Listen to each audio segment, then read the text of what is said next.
स्वागत है एक बार पुनः आप सभी का हमारे YouTube चैनल पर आओ मिलकर पढ़ें। आज हम आपके लिए राष्ट्रीय आंदोलन तथा संवैधानिक विकास विषय पर कुछ वैकल्पिक प्रश्न लाए हैं, जिनकी व्याख्या हमने विस्तृत तौर पर की है, ताकि इन प्रश्नों के साथ साथ आपके अन्य प्रश्न भी तैयार हो जाएं और आपके दिमाग में एक पूरी कहानी सी बने, ताकि जो हमेशा आपको याद रहे। ये वीडियो हमारा राजनीति एवं इतिहास विषय के साथ साथ समाजशास्त्र विषय के लिए भी बेहतर होगा, क्योंकि राष्ट्रीय आंदोलन के साथ जुड़े होते हैं जन आंदोलन समाजशास्त्र का विषय है। पहला प्रश्न, भारतीय राष्ट्रवाद का पैगंबर तथा आधुनिक भारत का पिता किसे कहा जाता है? सही उत्तर है राजा राममोहन राय को। राजा राममोहन राय को दोस्तों भारतीय पुनर्जागरण का पिता, भारतीय राष्ट्रवाद का पैगंबर, अतीत और भविष्य के मध्य सेतु, भारतीय राष्ट्रवाद के जनक, आधुनिक भारत के पिता, प्रथम आधुनिक पुरुष तथा युगदूत भी कहा जाता है।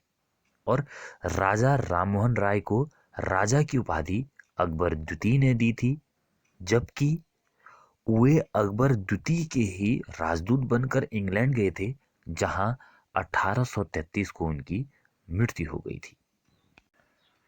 अगला प्रश्न है, सर्वप्रथम किसने अपने लेखन के माध्यम से स्वराज्य की मांग उठाई थी?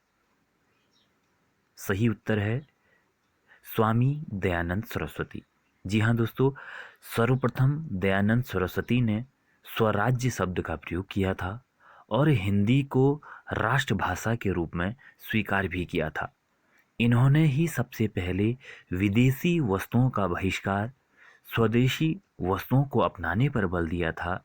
ये सभी विचार हम सब जानते हैं भारतीय स्वतंत्रता आंदोलन में मुख्य अंग बने थे।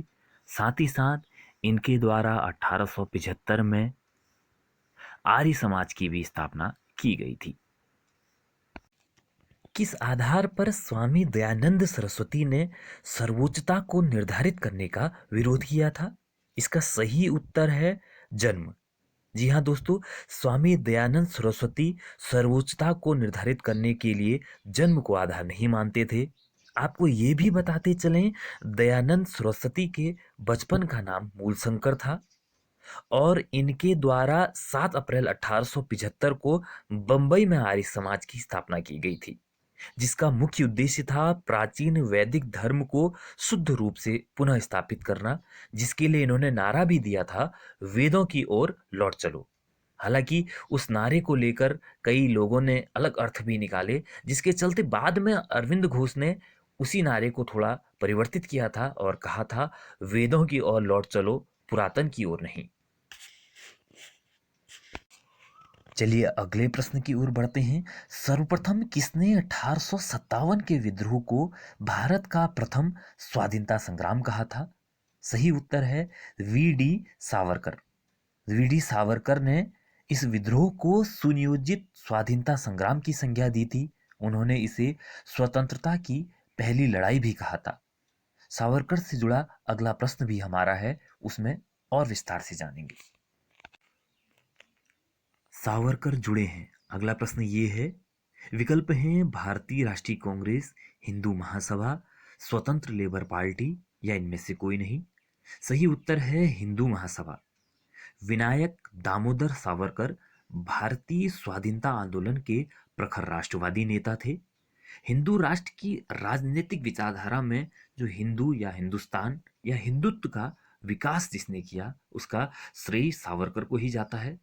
सावरकर हिंदू महासभा के एक मुख्य नेता थे, हालांकि ये संस्थापक नहीं थे। किस कानून द्वारा ईस्ट इंडिया कंपनी से सत्ता ब्रिटिश साम्राज्य को हस्तांतरित कर दी गई? विकल्प आपके सामने हैं। इसका सही उत्तर है भारत शासन अधिनियम 1858, जिसके बारे में हम आपको भारतीय संविधान के संवैधानिक विकास भाग में बता चुके हैं। भारत शासन अधिनियम 1858 द्वारा भारत का शासन ब्रिटिश साम्राज्य को हस्तांतरित कर दिया गया। गवर्नर जनरल का पद नाम बदलकर वायसरॉय कर दिया गया, जो ब्रिटिश ताज का प्रत्यक्ष प्रतिनिधि बन गया। लॉर्ड कैनिंग भारत के प्रथम वायसरॉय बने। यदि अंतिम गवर्नर जनरल पूछा जाए भारत का तो लॉर्ड कैनिंग कहलाएंगे, लेकिन जब देश स्वतंत्र नहीं हुआ था, यानी कि स्वतंत्रता से पूर्व अंतिम गवर्नर जनरल, वो भी लॉर्ड कैनिंग थे। जब वर्नाक्यूलर प्रेस एक्ट पारित किया गया तब भारत के गवर्नर जनरल कौन थे, ये अगला प्रश्न है और काफी महत्वपूर्ण प्रश्न भी है दोस्तों। ये थोड़ा कंफ्यूजन पैदा करता है लॉर्ड रिपन और लॉर्ड लिटन को लेकर। वर्नाकुलर प्रेस एक्ट को लाए थे लॉर्ड लिटन, जबकि इसे हटाया था लॉर्ड रिपन ने 1882 में। वर्नाकुलर प्रेस एक्ट या देसी भाषा प्रेस अधिनियम, इसे रद्द किया था रिपन ने। इस अधिनियम को मुंह बंद करने वाला अधिनियम भी कहते थे। साथ ही साथ आपको ये भी बताएं कि लॉर्ड रिपन के द्वारा स्थानीय स्वशासन और पहली बार जनगणना, दशकीय जनगणना का आरंभ भी किया था 1881 में। ये जो सवाल है दोस्तों, मुझे लगता है हमारे इस वीडियो का सबसे कंफ्यूजन पैदा करने वाला सवाल है। किसका काल भारतीय राष्ट्रवाद का बीजांकुरण काल कहा जाता है? इसका सही उत्तर है लॉर्ड लिटन। जी हाँ दोस्तों, बीज का अंकुरण तभी होगा जब बहुत ज्यादा दबाव डाला जाएगा या दमन किया जाएगा। ये कार्य किया था लॉर्ड लिटन ने। इनकी दमनकारी नीतियां थी, जैसे आईसीएस की परीक्षा में 21 से 19 की उम्र कर दी गई। 1878 में वर्नाक्यूलर एक्ट लाया गया। 1878 में ही शस्त्र अधिनियम भी लाया गया।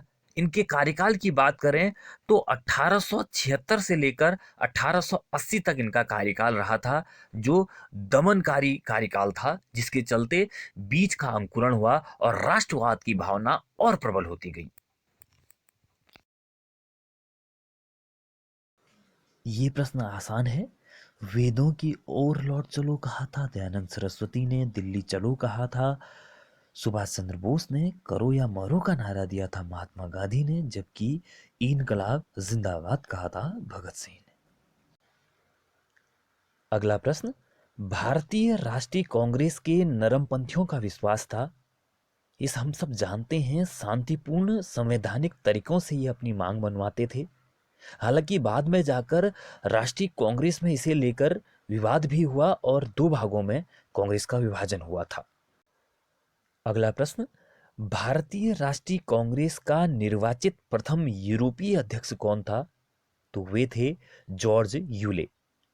दोस्तों, जॉर्ज यूले ने राष्ट्रीय कांग्रेस के चौथे अधिवेशन, जो 1888 में हुआ था, उसकी अध्यक्षता की थी। ये भी बताएं कि राष्ट्रीय कांग्रेस की स्थापना जो हुई थी वो 1885 में ए के ह्यूम द्वारा की गई थी, जो स्कॉटलैंड के निवासी थे। गोपाल कृष्ण गोखले किस वर्ष अखिल भारतीय कांग्रेस समिति के अध्यक्ष बने थे? इसका सही उत्तर है 1905 के बनारस अधिवेशन में वे अखिल भारतीय राष्ट्रीय कांग्रेस के अध्यक्ष बने थे। गोपाल कृष्ण गोखले उदारवादी नेताओं में थे दोस्तों। गोखले महात्मा गांधी के राजनीतिक गुरु भी थे। इन्हें चांदी की वाणी वाला वक्ता भी कहा जाता है। गोखले अपने राजनीतिक दर्शन में सच्चे उदारवादी ही रहे। उन्हें पूर्ण विश्वास था कि राजनीतिक उत्तेजना के बवंडरों से नहीं प्राप्त हो सकती, हमें साधन और साध्य को साथ लेकर चलना होगा। इन्हीं विचारों से प्रभावित होकर गांधी जी ने इन्हें अपना राजनीतिक गुरु भी बनाया था।